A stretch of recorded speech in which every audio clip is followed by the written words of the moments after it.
It's not about just what you do in the office. It's what you do out of the office as well. The machine, basically what the Industrial Revolution was to the world, Collin Mitchell is to podcasting. He's demonstrated that it's possible to do 83 podcasts in a day or something. But we have Collin Mitchell. I mean, you can make more money than a lawyer, than a doctor, than people that go to school for many years and still could never, make what you can make, in commission as a great top 1% seller.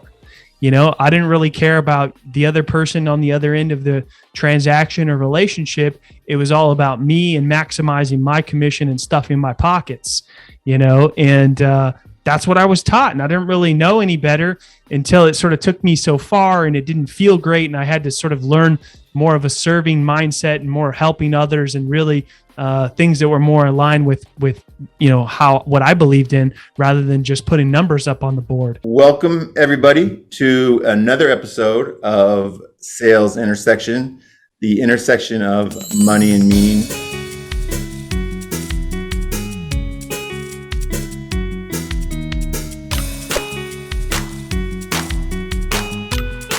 Haven't for a while described what this show is about. I kind of just assume that all my listeners know at this point, but I think I'm getting a lot of new listeners. So I just want to kind of frame what this is all about. It started because I didn't want sales rep to be in my tombstone. I thought that my legacy and what I contribute to this world is more than that, and that the software and hardware, whatever I was selling, I knew I wasn't doing God's work, essentially, and I wanted to bring a little more meaning and impact and fulfillment to my life. So I started this podcast, started my business, and I bring on guests to talk about sales and their relationship to sales, but specifically how they derive meaning, fulfillment, and drive impact to the positive evolution of sales. And so today we're going to get towards the end of season 2. I have the pleasure of having with me the machine, basically what the Industrial Revolution was to the world.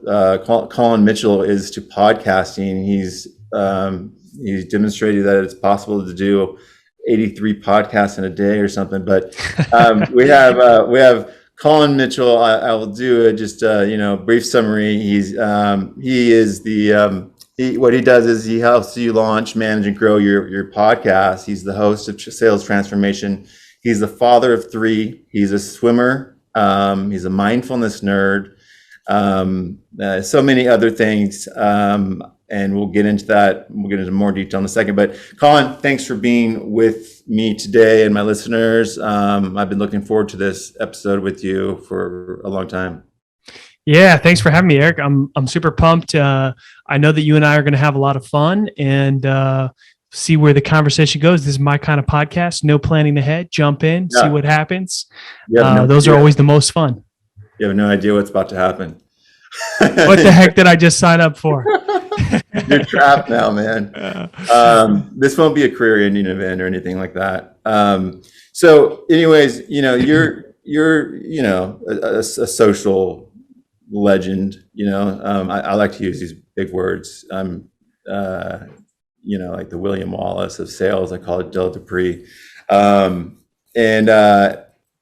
I know that you know how to write about me on LinkedIn and your website and Twitter, whatever.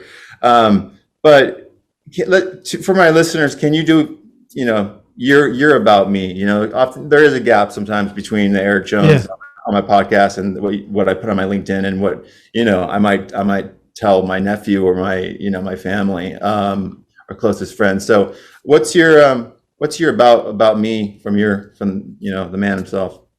Yeah. I'll give you the short version, and then we can dig into any details of your choosing. Yeah. But I was raised by a single mom with 3 brothers. My dad preferred spending time in prison rather than with his son, and life was tough, man. we paid for our groceries with food stamps, and I was often embarrassed in the grocery store, hoping that nobody from school would see us. And we used coupons, certificates, whatever, to buy government cheese. Like, it was a struggle to pay the bills. We didn't always have the money for rent. Sometimes we got kicked out. And, occasionally I would spend some time with my dad when he was around for summers and things like that, and was exposed to a lot of things as a young kid that I never should have been. And with my mom working nights as a waitress, I sort of had a lot of freedom, and I could do pretty much anything I wanted because there wasn't, anybody to sort of oversee me at many times. And so, I started to get into a little bit of trouble myself as a kid. Nobody was telling me school was important, so I didn't go to college. I barely made it through high school, and didn't have any big plans of, like, your typical sales story. A lot of, I've interviewed a lot of people on my show, and the typical story is like, hey, I went to school to do this, or I planned to do this and it didn't work out, so my plan B was sales, and I stuck with it. For me, it's a little different. There was no other opportunity. I had to beg, plead to even get my first sales job. And once I did, I made the most of it. I was the first one in every day at 4:30 a.m. I was the last one to leave every single day. And I came in on Saturdays to get my list ready. Wow. And that's where it all started. And, I saw that 22 first sales job, 24 VP of sales, right? 25 founder. Mm-hmm. I also saw that you say you left marketing and came back to sales because sales is the best job in the world, right? I mean, I gotta ask, man, because you strike me as a guy with a lot of humility. You're into mindfulness. The way you grew up was, a colorful past, to say the least. In terms of your dad being in prison and your mom working as a waitress at night, and living just getting by, on government cheese, as you said. It would seem to me that I if I had to guess, you'd be like a therapist or something like that, because you'd be able to help so many different people because you've experienced so much. But why is sales? This is one thing I wanted to get into. And the focus on the intersection of money, meaning why is sales the best occupation in the world for you? How do you, what gets you out of bed early, and what makes you excited about sales? What's the meaning and impact for you? Yeah. So it all goes back to my first sales job, right? When I got that job, and in the way that I grew up, and, many people that probably experienced a lot of the things that I had as a kid didn't necessarily have a way out or a path to a different life. And sales gave me that opportunity. So I feel that it's my mission. It's part of, what I'm all about is giving back to that sales community, right? Is because there's always sales jobs. And, if somebody's willing to take a chance on you, regardless of your background, regardless of your lack of education, regardless of any, troubles you might have had or colorful past, you could, if you look hard enough, you can find an opportunity in sales in a lot of cases. And it can give you a life that you never dreamed of, which it's done for me. And, and so that's why I think it's the world's best profession on this planet. People like to say, oh, I think you have it or you don't. I think sales definitely can be taught. A lot of the cliche things you hear people say, like, oh, you need to have this, or you need to have the gift of the gab, or this or that. I think it's all BS. If you can have enough curiosity, if you can have enough drive, if you can have good work ethic, if you love serving and helping others, sales is a good job for you. Yeah. You hit on a lot there and I want to kind of unpack it a little bit. Andy Paul, I had on recently, and I told him, 10 years ago, 20 years ago, even today, you line up 10 random people and ask them their association with salesmen. 9 out of 10 would be negative. He said 11 out of 10. But people like you, are an inspiration for the sales community. Do you agree with that? That it's, you don't hear many people, 10-year-olds say, what do you want to be when you grow up? I want to be in sales. Did you say sales at 10 or, No, if you asked me what I wanted to be at 10 years old, I would have told you I don't want to be poor, and that's it. I didn't know what I wanted to do, but I knew that I didn't want to live the way that I sort of lived growing up. Awesome. And sales provided me that opportunity. And you're absolutely right. Like, and I agree with Andy. I love Andy. 10 years ago, if you would have asked 10 people, 11 would have said, that they would have had a negative association or experience with people in sales. They wouldn't trust them. All of these, they would have, probably painted a picture of a used car salesman for you. Right. And there's a lot of people nowadays, and there's been, some that have been doing this sort of work for a while, but there's more and more that are really doing their part to change that perception of people and for the sales profession. Because, I mean, look, if you're good at this craft and you dedicate yourself to it and when you're in and out of the office, because it's to be great and to be elite and to make it to the top 1%. It's not about just what you do in the office. It's what you do out of the office as well. I mean, you can make more money than a lawyer, than a doctor, than people that go to school for many, many, many, many, many years and still could never, make what you can make, even, in commission as a great top 1% seller. Yeah. There's something I feel like it was a little contradicting there that you said sales can be taught. Yet you also said, as long as you're kind of a good giving person, I've had Dale Dupree on the show and Larry Levine, who wrote Selling from the Heart. It just so happens that they are good people, and I can tell you're a good person. What if you're not a good person? And I think, I'm so encouraged. I think progressively sales is becoming more about, they do decide for the enterprise evaluation of 9 months. Is this a product that I want to evaluate, but also do I want to hang out with Eric Jones for 9 months? There's a component of, is Eric a good human being? So it's, I think that it's refreshing that I can be myself, and it just so happens that, I've been successful, but I do believe I'm a good person and not, evil. But I mean, what about maybe people that their moral compass is a little more gray? I've been that person. I mean, when I first got my first sales job, I learned a lot of bad habits. I learned a lot of those things that everybody hates about salespeople. And I had to unlearn those things, and I think that, examples of what you, I mean, like, saying whatever to get the deal, treating people transactionally, walking around with what, Larry likes to call commission breath.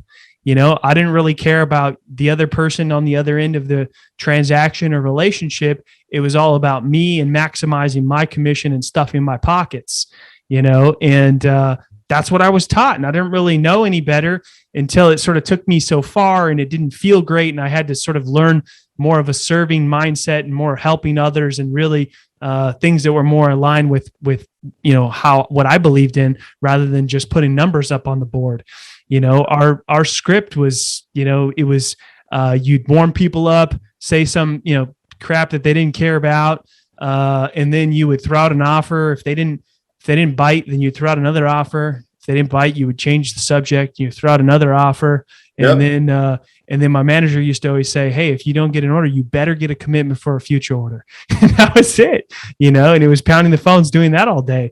And it was very transactional and it was products and things like that. So there wasn't a huge relationship component, at least in the beginning. But I had to unlearn a lot of that stuff. Yeah. And there's some people in sales that'll do anything to get a deal. And there's always going to be those people. They're not going away.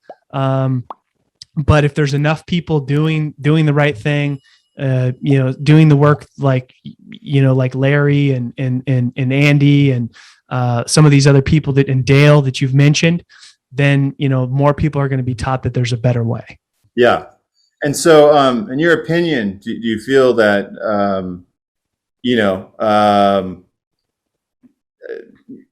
for the most part, people in sales are, that you come across, they're good people? Or do you, It's a tough question. I don't know. I mean, do they want to? Most people want to be good people, whether they are or not. I don't know. I think most people want to be good people. We probably don't give people enough of the benefit of the doubt. But some people just have been taught certain ways of doing things that aren't the right way. I mean, here's a classic example. Who the heck is still going out there teaching their team to connect and pitch on LinkedIn? I don't know, but there's still tons of people doing it. Is it the right way to do business? No. Is it the best way to lose trust and rapport with somebody immediately? Yes, but people are still doing it. Absolutely. And it's a really hard question to answer, right? Because we're also not really, I'm not intimately familiar with, I believe everyone's a salesman. They're selling maybe not products, but maybe dreams, ideas, and trying to get votes, whatnot. I've never been on Wall Street, medical sales. I mean, auto sales. So it's a tough question, I think, for anyone to answer, and not really sure if it's fair to. If it's worth discussing exhaustively, because there's so many out there. But let me tell you this: one component that I'm going to progressively more incorporate into my show is I'm having people that have been keynote speakers, ranked number one by Forbes, like Melinda Emerson for entrepreneurship and small business. Been on tons of podcasts like you. And then I'm bringing on people that have never been on a podcast, and the SDRs, AEs that are on the front lines in the trenches day to day.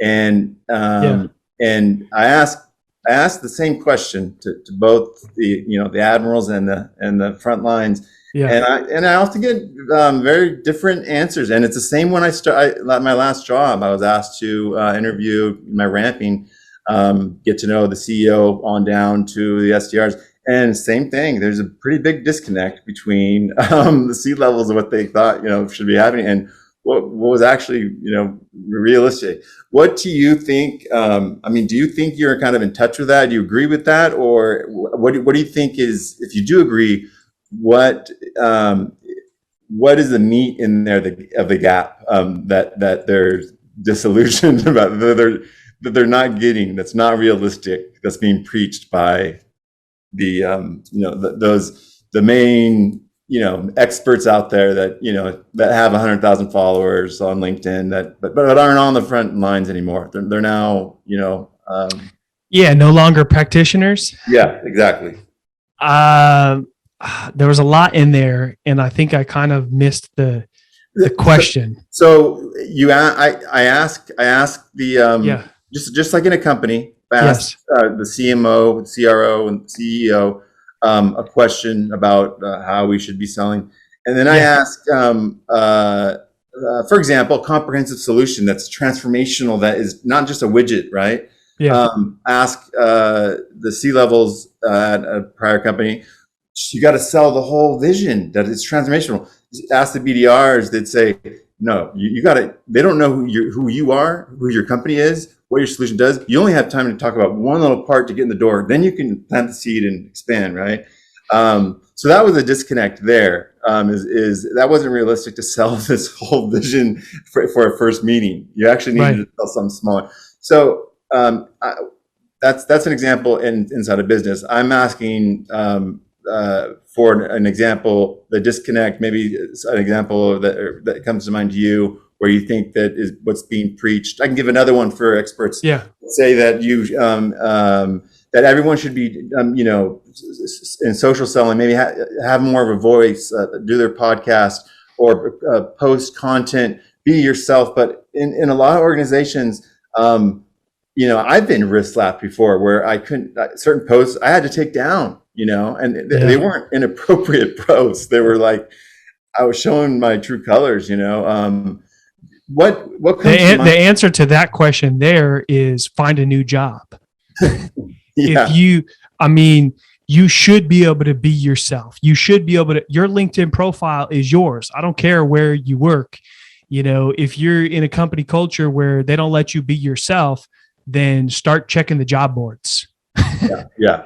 You know, because that's the best way you can sell. Like, yes, you need sales process. Yes, you need playbooks. Yes, you need scripts, right? But you also need to bring your own style into that. You need to be able to be you and be yourself and change the language and be creative and come up with your own email templates, come up with your own scripts, come up with, you know, what works for you best on LinkedIn.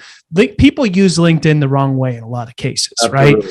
right? Yes, we're all there to build new relationships and hopefully sell to them, but people try to jump to selling too soon, right?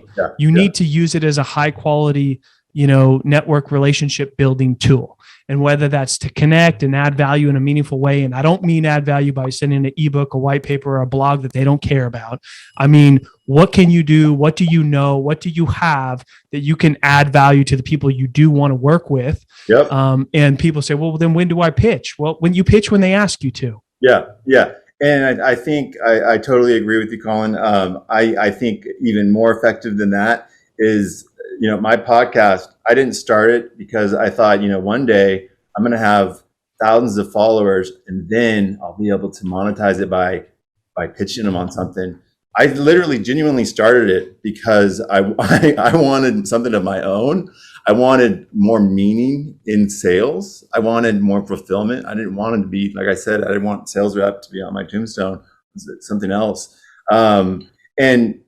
But it just so happens that I do have thousands of followers and I've never asked them to do a single thing, but I've just given them value. And, you know, CEO of Zoom Info down. I mean, I have some, you know, some big names, some big titles. But now, you know, here's the interesting thing though, right? Is like, and most people don't get this, is likes and comments aren't going to pay your bills, right? So there's a lot of people on the platform doing it literally just to build a following, right? That's kind of the other, you know, flip side of it, right? There's people like me and you and others on there that are really just trying to add value to people, trying to build real relationships that are being built on and off the platform. That's the right way to use LinkedIn, right? Yeah. Then there's a lot of people that are, you know, trying to become LinkedIn famous and, you know, entertain people and post videos and get a lot of likes and comments. And a lot of times the people that are liking and commenting on their stuff aren't even the types of people that they need to be building relationships with. So ultimately it makes no sense. It's a waste of time. Yeah. You're getting a lot of attention and it feels good, but it's not contributing to building net new relationships that can drive revenue or help you hit quota. Yeah, I totally agreed. And I think we're in a very, very interesting time right now in social selling and in media and the use of media in sales and networking, right? In part because of COVID and because we had to use Zoom and video and other things to connect, and we weren't going to conferences, right? Or meeting up for interviews at a coffee shop. What in your opinion is, I mean, what are a lot of salespeople missing that is like, what's kind of bleeding edge that you feel like people aren't getting it? They should be doing this. I mean, what's bleeding edge for you? Like that's impressive. It might maybe someone comes to mind that a mentor or someone that's doing it online. I mean, you're doing it. You're an example, but you're saying like people that I feel are doing it right. Yeah, I'm saying you can maybe talk about one, but just give. I mean, I think there's a lot of people that people know, like Larry Levine, Scott Leese, Andy Paul. Somebody a little bit less known that's adding a tremendous amount of value. Brandon Fluharty. He's a 7-figure earner over at LivePerson. He ran an experiment, and he was. I don't remember the exact numbers. I can't remember, but basically what happened is COVID. He traveled a lot, and he works with Fortune 50 companies, and he ran and he was totally burnt out. And then COVID hit, and he couldn't travel. And so he took that time to run some experiment and really invest more in himself, eat, better, proper sleep, exercise, eat healthy, track everything on these wearables and everything, and really invest in himself and work less, a lot less. And he actually, ended up selling a lot more than previously, when he was just burning out, working crazy hours, traveling. I don't remember the exact numbers. He was recently on my show, but it was something like, he booked like an extra like $10 million working less, something like that. And and he's a 7-figure earner at ballparkish. What like how much he cut down on working? If he works normal hours, and he schedules what he likes to call deep work. So he allows himself to have like creative blocks on his calendar, where he might go deep on research on a prospect. He might go deep on creating like the perfect proposal. He's, created space for him to do better quality work. And he's, tracked everything with these wearables and all kinds of things, but he's doing some great work. So, I mean, and he's just really giving back to the sales community. He wants, people to sort of get away from the hustle culture. There's lots of people that are doing it right now. The other side of it, people that are, in pods and doing these things and, posting all this stuff just to get a bunch of attention. That's a wasted time. That's a waste of the platform. And because the platform really needs to be used to build high quality relationships. Now you can be strategic about that and build relationships with the people you want to work with, you want to partner with, you want to collaborate with, whatever, but do it right and add value in a meaningful way. Not just, I like to set up calls and say, hey, I offer a no sales pitch guarantee. And sometimes they beg me, like, tell me more. I'm interested. If your profile is optimized and your website is, speaking good language where they get a good, clear picture of what you do, and you're targeting the right people, about 20 or 30% of those people are already going to be interested in, and they're even more curious because you said you weren't going to tell them about that stuff.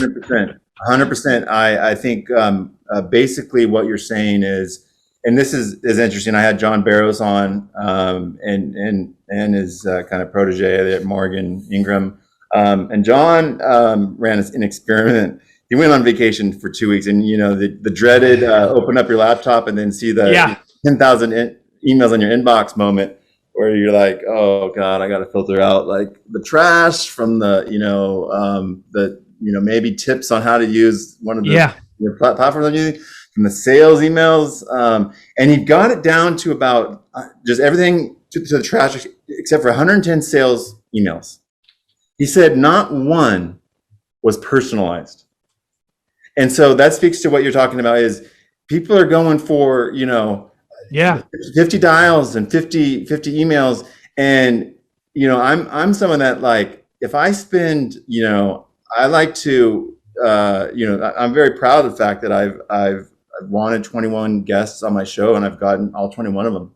And I'll spend a long time, almost like get to know them on a creepy level. I know what they said like in 5th grade, like quote that there's like, how the heck did he, this guy, like, I gotta be on a show first, just to like my own safety. Like I want to, but anyway, I'm a big fan. I think basically what you're coming down to is quality over quantity, the hyper personalization, and absolutely, and getting through the noise, right? And there's so many, this information is not coming from somebody who's posting some phony stats on LinkedIn. Like, these are from real conversations that you and I have had with elite sellers. Another example is Ian Koniak. He's a top enterprise AE at Salesforce. I had him on my first podcast, had him again on when I started the new podcast. I've made friends with him. And he's all about, quality over quantity, doing more with less people. And, Salesforce is a huge company. So to be a top enterprise AE at Salesforce, what the heck you're doing. I used to work at Salesforce. Yeah, I know it. They got some real ballers there. What's something that should be mentioned about Salesforce is versus like Facebook or Google or an Apple or Microsoft is their sales top down, meaning the other companies are engineer top down.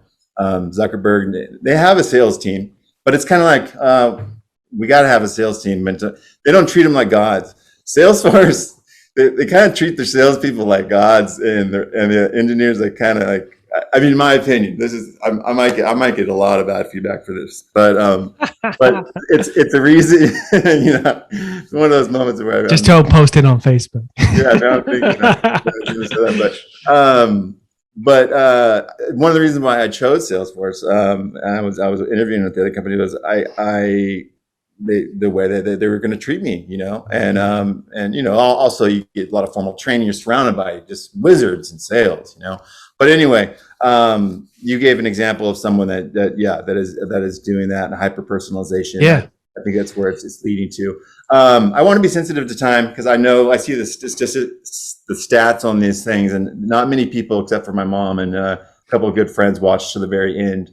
Especially when there's so many other podcasts to choose from, like yours, and some great ones. So I want to kind of get into the conclusion zone here, rapid fire. Mentors come to mind. Look, I'm a big fan of Jake Dunlap. I'm a big fan of Andy Paul. I'm a big fan of some lesser known people like Nigel Green, Jeff Bajorek. Just to kind of name a few. I could go on and on and on. Okay. But today, is there someone that when you're facing a sales problem that you call up? Depends on the problem, sales leadership. Most recent problem or most recent time you did this? My wife is always is the go-to. Because she knows me better. She knows me better than anybody else. I could BS somebody else pretty easily. Yeah. You just got brownie points. But just my wife is the go-to for sure. Occasionally there'll be a second opinion, but typically she knows me better than myself. That's great, man. And final question before we go to the concluding comments is. What accolade you man from your beginning, the cards you were given, the hand you were given, give yourself a pat on the back, obviously, to say the least. But what are you most proud of everything you've achieved? What is I know what you can post on LinkedIn and what gets to optimize your profile, what gets attention, but what are you most proud of? I'm most proud, coming from being raised by a single mom and a dad that just really didn't care. I'm most proud that I'm home every day at 4:30 p.m. Spend time with my kids, do the whole, dinner together, bath, books, homework, whatever. I get to coach my kids in sports. I'm on the executive board of the PTA for my kids' school. Wow. Those are things. And I got a lot of business things going on too. I never work more than 8 or 9 hours a day. I never work on the weekends. There's a lot of things that I get to do that, my dad obviously never did. You're striking me as like the closest thing to Jesus Christ walking the halls of this earth. Like every facet of your life, you seem to be kind of doing it right. Like I feel like a better person just having you on the show. Oh man. Oh dude, I get a lot of things wrong, but you know what? Even the things I do wrong are right because typically those are the best learning lessons. I got to fall on my face sometimes to learn things. I am really fortunate, and I love the work that I do. I've got 3 awesome kids, beautiful wife, and one on the way. So, well, way to go, man. Well, yeah. Congrats.